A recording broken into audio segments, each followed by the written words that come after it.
Isang kasaysayan na naman ang naitala ng Jose Maria College Foundation Incorporated, partikular na ng Allied Health Services Department ng institusyon dahil sa pagtala ng 100% pass rate ng pioneering batch ng medical technology program nito.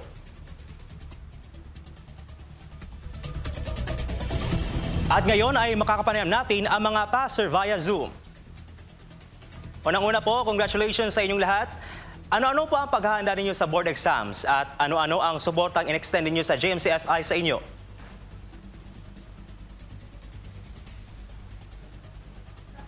Good evening po.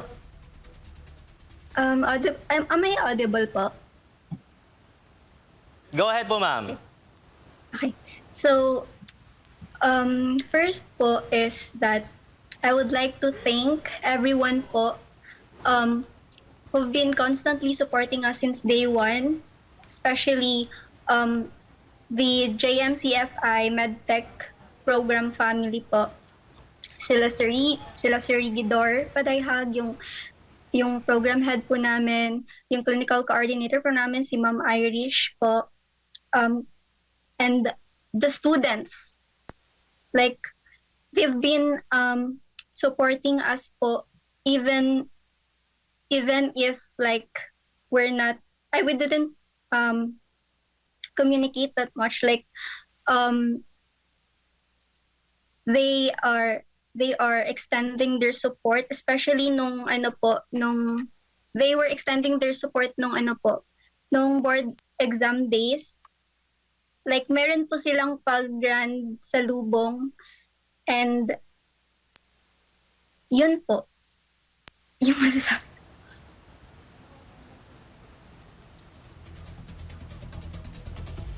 Paano naman po kayo tinulungan or paano kayo nakatulong ang programs and trainings ng JMCFI maging ang mga leksyong itinuturo sa inyo sa paghahanda sa inyo, hindi lang para masigurong makakapasa kayo sa board exams, but sa paghahanda sa inyo sa real-life jobs po?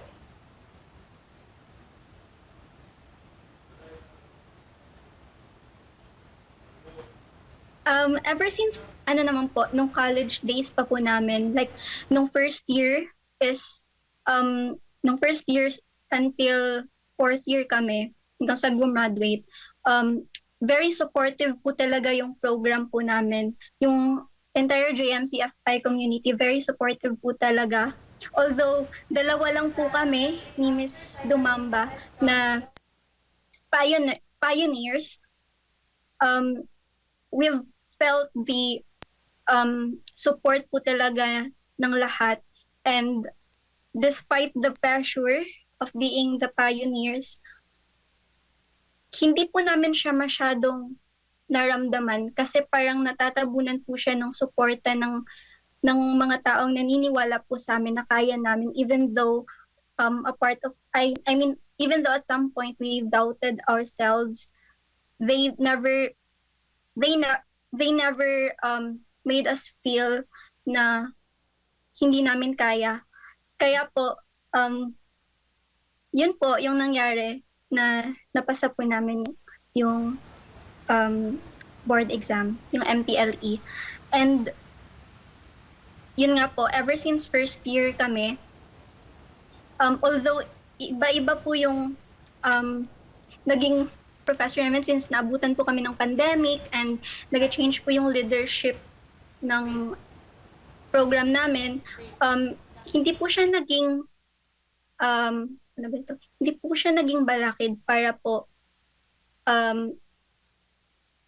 hindi po siya naging hadlang o naging balakid para po hindi namin mapagtagumpayan kung ano po yung napagtagumpayan namin ngayon, kasi very supportive po talaga sila. And kahit yung mga bago, kahit yung mga dati pa pong naging instructors namin and naging leaders ng program namin. Kaya po, parati po nilang sinasabi na kaya po namin, kaya po nararamdaman po namin sa sarili namin na kaya rin po namin talaga. Kasi may mga naniniwala po sa amin. Ikaw na ka.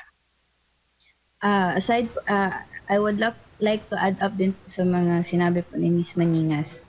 First po, Audible po ba? Yes, ma'am. Go ahead po. Okay po. Yes po, sa question niyo po kanina about po sa hindi lang po sa board exam but also in real life job po. Aside po sa mga tinuro po nila theoretically, which we are parang dun po kami parang na-focus po when it comes to board exam.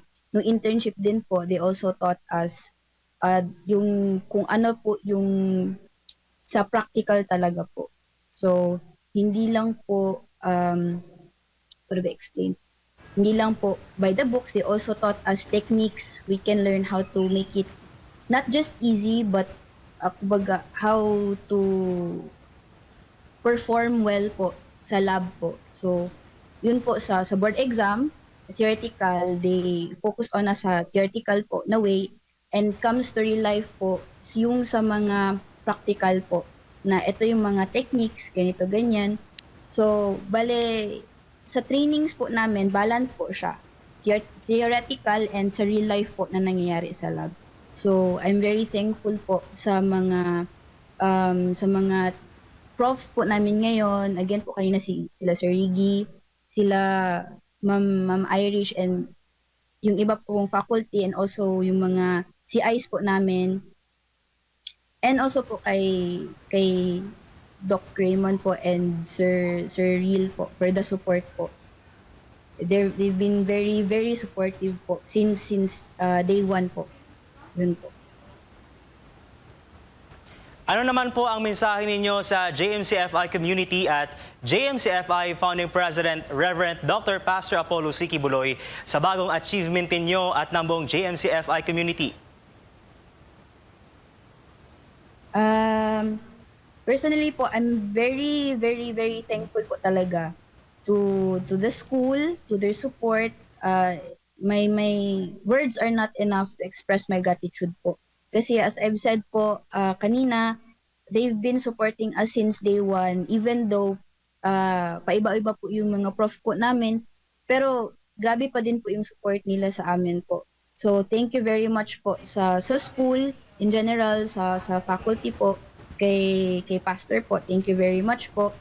Again po sa kila Sir Riggy, kila Ma'am Ai, and kila kay Doc Raymond, and sa mga juniors po namin.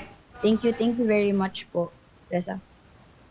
Ako naman po, same with Kath, I'm very much thankful with the support of our program.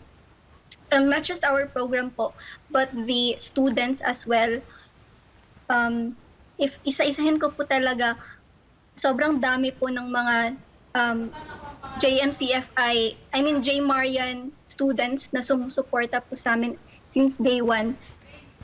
Kaya po, malaking tulong po talaga siya para malampasan po namin yung boards. And also, we would like to thank po kay Pastor for the values na in-instill niyo po sa amin through the core values of being a J. Marian. And ayun po, maraming salamat po talaga sa lahat. Kasi hindi naman po kami nandito ngayon kung wala rin po sa suporta ng lahat. And of course, kay God po talaga. Alright, maraming salamat sa inyo at congratulations sa inyo, Risa Jean Maningas at Catherine May II Dumamba. Kung matatandaan, ipinagbunyi ng JMCFI ang kauna-unahang batch ng mga registered medical technologists nito na kumuha ng licensure exam nitong March 5 to 6, 2026. Ang tagumpay na ito ay patunay sa dedikasyon ng mga unang nagsipagtapos na unang pinasok ang kurso sa gitna ng mga pagsubok habang nahaharap sa COVID-19 pandemic ang bansa. At your online class ang mga klase. Hindi din matatawaran ang pagsisikap rin ng mga guro at kawani at sa buong suporta ng JMCFI Community at Board Operations Program ng JMCFI.